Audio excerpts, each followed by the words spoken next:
نصفه ومن قس منه قليلا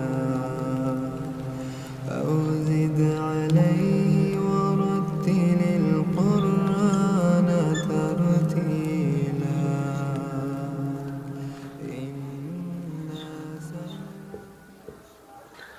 اعوذ باللہ من الشیطان الرجیم بسم اللہ الرحمن الرحیم۔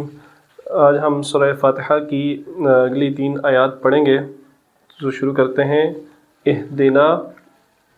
اہدینا، اس میں 2 الفاظ ہیں، ایک ہے اہدی اور ایک ہے نا۔ یہ جو اہدی ہے نا، یہ ہدا سے نکلا ہے۔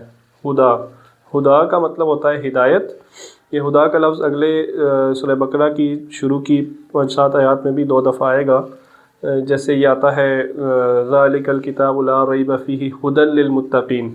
ہدا کا مطلب ہوتا ہے ہدایت، اور اسی طرح اولئک علی ھدی من ربہم۔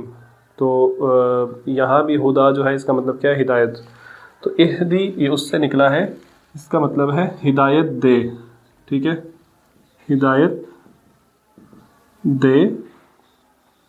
یہ نا جو ہے، جب بھی کسی لفظ کے آخر پہ یہ آتا ہے، اس کا مطلب ہوتا ہے ہمیں، ہم یا ہمیں، نا، ٹھیک ہے۔ رسولنا، ہمارے رسول، ٹھیک ہے۔ قومنا، ہماری قوم۔ ربنا، ہمارا رب، ٹھیک ہے۔ تو جس بھی لفظ کے آخر پہ نا آئے گا، نون الف نا، یہ اپنے یاد رکھیں، نون الف نا، صرف نون نہیں، نون الف نا کا اضافہ ہوگا، اس کا مطلب ہوگا ہمیں، ٹھیک ہے۔ تو نا، ہمیں ہدایت دے، ہمیں۔ صراط کا مطلب ہوتا ہے راستہ، اور مستقیم، سیدھا، ٹھیک ہے۔ تو ہمیں سیدھے راستے کی ہدایت دیں۔ صراط، یہ دوبارہ وہی لفظ آیا ہے، صراط مطلب راستہ۔ الذین، الذی ہو یا الذی نہ ہو، ان کا مطلب ہوتا ہے جو، ٹھیک ہے، یا جن، یہ جس، تو یہ اس معنی میں آتا ہے، ٹھیک ہے۔ انگلش میں اگر آپ کہیں تو وچ یا ہوم، اس معنی میں آئے گا۔ انعمتا، انعمتا میں 2 الفاظ ہیں، ایک ہے انعم اور ایک ہے تا۔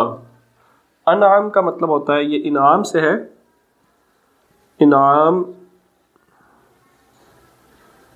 اور تا جو ہے اس کا مطلب ہوتا ہے تم۔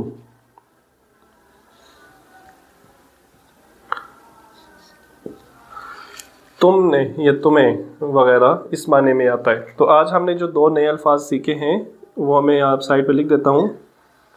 ایک ہے نا اور ایک ہے تا۔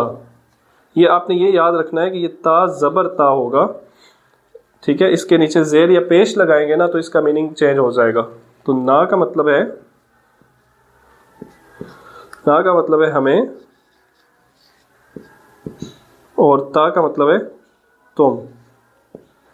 تم یا تمہیں وغیرہ، ٹھیک ہے۔ انعمتا، انعام کیا تو نے، ٹھیک ہے۔ اب یہ کیونکہ اللہ تعالیٰ کے بارے میں ہم بات کر رہے ہیں، تو ہم اس کو ادب کے معنی میں بھی لے کے آ سکتے ہیں کہ آپ نے جس پر انعام کیا، آپ نے۔ علیہم، اس میں بھی 2 الفاظ ہیں۔ علیہم کیسے بنا، اس کو ذرا دیکھ لیں۔ اعلی اور ہم، یہ جب آپس میں جڑتے ہیں تو یہ بنتا ہے، یہ اعلیٰ جب آپس میں اعلیٰ ہم کے ساتھ جب جڑتا ہے نا تو یہ یا بن جاتا ہے۔ یہ جس کو ہم حمزہ پر الف پڑھتے ہیں نا، یہ یا بن جاتا ہے۔ یہ جو الف مقصورہ اسے کہتے ہیں، یہ کھڑا زبر آپ کہہ لیں، یہ یا بن جاتا ہے، تو یہ بنے گا علیہم، ٹھیک ہے۔ تو اعلیٰ کا مطلب ہوتا ہے پر، انگلش میں آپ اس کو آن کہیں گے، ٹھیک ہے۔ اور ہم کا مطلب ہوتا ہے وہ یا ان، ٹھیک ہے۔ تو یہاں پہ آپ کیونکہ ان پر ہے تو ہم وہ پر نہیں کہہ سکتے نا، ان پر کہیں گے۔ تو یہ ان پر ہو جائے گا. یہ پر یہ وہ ہو جائے گا, اور یہ انگلش میں اگر ہم اسے کہیں تو یہ دیم ہوگا, تو on them, علیہم ان پر. ٹھیک ہے, تو علیہم کا مطلب ہوگا, علی کا مطلب پر, اور ہم کا مطلب ان. تو یہ دو لفظ بھی آپ نے یاد رکھنے, علی اور ہم.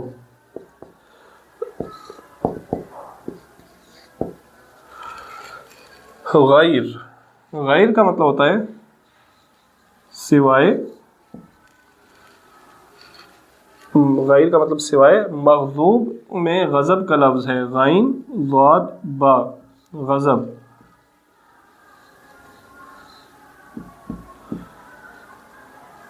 غضب کا کیا مطلب ہوتا ہے؟ غصہ.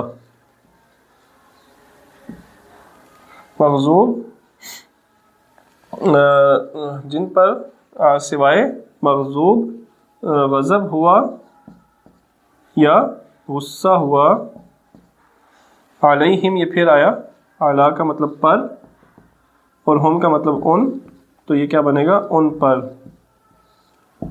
غصہ ہوا ان پر. ولا, واو کا مطلب ہوتا ہے اور, لا کا مطلب ہوتا ہے نہیں. ضالین یہ لفظ نکلا ہے ضلالہ سے, ضلالہ, اس کا مطلب ہوتا ہے گمراہی. ضلالہ کا مطلب کیا ہوتا ہے؟ گمراہی. تو ضالین, ضال کا مطلب ہوتا ہے گمراہ, ضالین اس کی جمع ہے گمراہ. ضلالہ یہ آپ نا یہ ایک بہت مشہور حدیث ہے, آپ سنتے رہتے ہوں گے, کل بدعۃ ضلالہ وکل ضلالۃ فی النار, کہ ہر بدعت گمراہی ہے اور ہر گمراہی جہنم میں جانے والی ہے. تو ضلالہ یہ اس سے نکلا. اس کو آپ نے اردو والے لفظ ضلالت سے مکس نہیں کرنا, ٹھیک ہے؟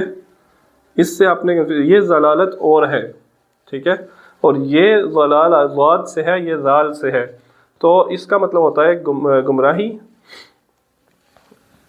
تو ضالین کا مطلب ہوگا گمراہ. یہاں اس کا ترجمہ دیکھ لیتے ہیں. صراط الذین انعمت علیہم, راستہ ان کا انعام کیا تو نے, علیہم ان پر, غیر سوائے, یعنی سوائے یا نہ, آپ اس کو نہ بھی اس کے ترجمے میں لکھ سکتے ہیں, سوائے ان کے یا نہ ان لوگوں کے, نہ ان کے راستے پر, یہ ان کے راستے پر بریکٹ میں ہم کر دیتے ہیں. مغضوب غضب ہوا ان پر, یعنی ان لوگوں کے راستے پر نہیں جن پر غضب ہوا. ولد ضالین, اور نہ ان لوگوں کے راستے پر جو گمراہ ہوئے. تو یہ سورہ فاتحہ کا ترجمہ آج ہمارا کمپلیٹ ہوا ہے. سورہ فاتحہ کے بعد ایک لفظ پڑھنا چاہیے, آپ نے یہ لفظ سنا ہوگا, آپ پڑھتے بھی ہیں, آمین. اس کا مطلب ہوتا ہے الہی قبول فرما, ٹھیک ہے. یہ لفظ پڑھنا چاہیے جب بھی سورہ فاتحہ پڑھے, اس کے بعد آمین کہنا چاہیے. انشاءاللہ اگلے لیکچر میں ملتے ہیں. السلام علیکم ورحمۃ اللہ وبرکاتہ. واستغفر اللہ